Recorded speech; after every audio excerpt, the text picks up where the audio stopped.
hop nowadays? You feel like it's gotten better or worse? Technically. It's better. Underground hip hop. First of all, there technically there is no more underground hip hop. Technically, I know what you're saying. There is. I mean, like this is underground hip hop right now, no doubt about it.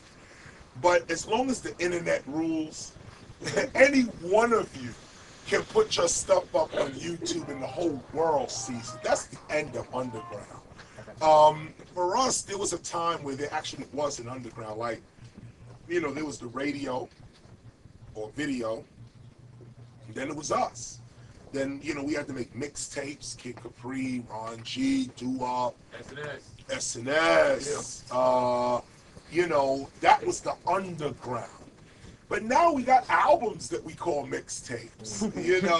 There's mixtapes on the internet. There's a mixtape award show that happens, so on. So Your album. yeah, my albums as well. That's right. I actually had one called Mixtape while I was battling Nelly. But the point though is that although I understand where you're coming from and I want to get back to that, the first thing I'll say is that the underground as we knew it really no longer exists. There still has to be, or put it this way, what is called the underground is when you're doing it on your own. Like it's word of mouth. It's you're not on the radio, you're not on television, you're not in the magazines, and you don't want to be. In a way, in a lot of ways, that's why I still consider myself underground, because I don't, reach out for MTV or VH1 or BET. They call me now, and that's 20 years in. But my attitude is really, F them, really. I don't even want my music on Hot 97, really. It's like anything that seems to play on Hot 97 gets corny. It's right. It's like, why would you want to be in that environment where people are listening to the radio just dissing it all day? It's like we just listen to the radio, like, that's why. That's why. Why do they say that? That's garbage. You just keep going through. So, why would I even want my music or my image in that environment? And that's what pushes you to the underground. I don't even want that mainstream. I do a radio show at the college of Stony Brook. We play all underground hip hop. What we consider underground. We play a lot of KRS too. The new single, of course, broke the charts and all that. Wow. You know what I'm saying? So college radio is still underground. That's what I'm saying. College radio is still underground around the country, especially in smaller towns. College radio DJs are still holding us down. Yeah. No doubt. Still holding us down. I think Africa Bambaataa has a show. I don't know if it's college radio, but it's public access. That. Public access, college, even cable, the public access cable stuff as well. That's still underground. You still can get fresh talent, people who don't sound like everybody else, that kind of thing. So to answer your question, I think it's better now. I do think it's better now. Back in the days, it was too hard to be underground. A lot of great guys with talent simply had to, get a 9-to-5 and give up their MCing career, get married, have children, give up the DJ, and, or move out the country. A lot of people left the country because they said, I can't live here. I can't survive as a DJ here. And today we don't have that. If you really want to be underground today, you really want to present your talent as is with no apologies about it, you can actually do that. And I credit that mostly to the internet. The internet is total freedom for any artist right now. It has its faults. There's even some debate with it as well. But for your question, in terms of the underground, man, I mean, if you could just make a CD and put it on YouTube or put it on iTunes or have your own podcast. It's like everyone is a record company right now. And that's why I say it's better. It actually is better now. How do you define KRS-One, past, present, and future? Knowledge reigns supreme over nearly everyone. Yes. That's really it. Knowledge reigns supreme over nearly everyone. That's past, present, and future. You know, I represent a style called edutainment and education through entertainment. I'm not here to preach at you, but at the same time, some of us need some preaching. Some of us need to hear something that we didn't know.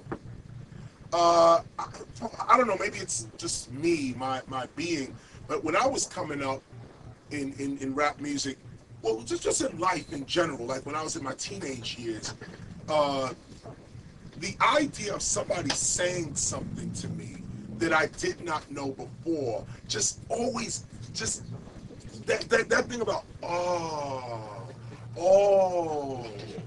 it's like that, you know, that feeling always just motivated me. So I was always gravitating toward education, and not so much education, knowledge. You know, education is more training. This is how you do it. But discovery of new ideas and awareness, like I didn't know that. You know, like did you know that President Ronald Reagan started as a DJ? You know, things like that. You know, like I'm like, wow, like that. And this is the point. So, what do I represent? Past, present, future. Knowledge, awareness, the ability to look twice at something. Like, you know, like you look at this thing right here, and you know, specializing in underground hip hop, and we all look at it as a banner.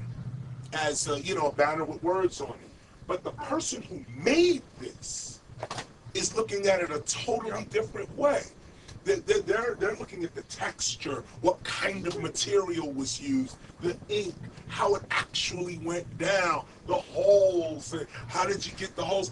Somebody else, Coca-Cola or whatever, would come through and be like, okay, wow, let me look at the graphics of this. Why use this font? Why this font as opposed to another? Why blue and black and white and why that? So it's like everything you look at has layers of awareness to it, you know, and based on your knowledge is based on what you see. So the more you know, the more you can see. You know, so it's like, and that's what anything you look at, anything. You know, this microphone, for us, it's just a mic. But to the people that made it, or to those who are technically savvy or whatever, they'd be like, oh, this is not just a mic. This is a certain kind of mic. There are other kinds of mics. Why this mic? You know, so, and then you can go layer and layer and layer into this whole thing. So, you know, KRS represents awareness. Awareness. Good. Yo, how do you feel about hip hop being blamed for everything that happens in the world nowadays? Wow. Hip hop being blamed for everything in the world nowadays. I think it's unfair, no doubt, on the surface. But on another level, it's kind of cool. It's good. And the reason it's good is because people, first of all, are talking. People are talking, you know, talking about everything, you know. And if it's hip hop that is the forum that starts that conversation, then so be it. I'd rather it start here than in the Democratic or Republican Party. I'd rather it start here than in the White House or here or the Justice Department. Imagine if the Justice Department started having this discussion, you know. Well, you know what? The Justice Department, too, is blamed for everything. Nowadays, on another level, we may be sharing the same problem. But yeah, no, I think it's good. One other thing on that is it's one-sided, the argument. If hip-hop is responsible for corrupting the youth, then hip-hop also has the ability to uplift youth. It's nothing that just, you know, like if you're telling me young people are listening to my lyrics and wanting to then imitate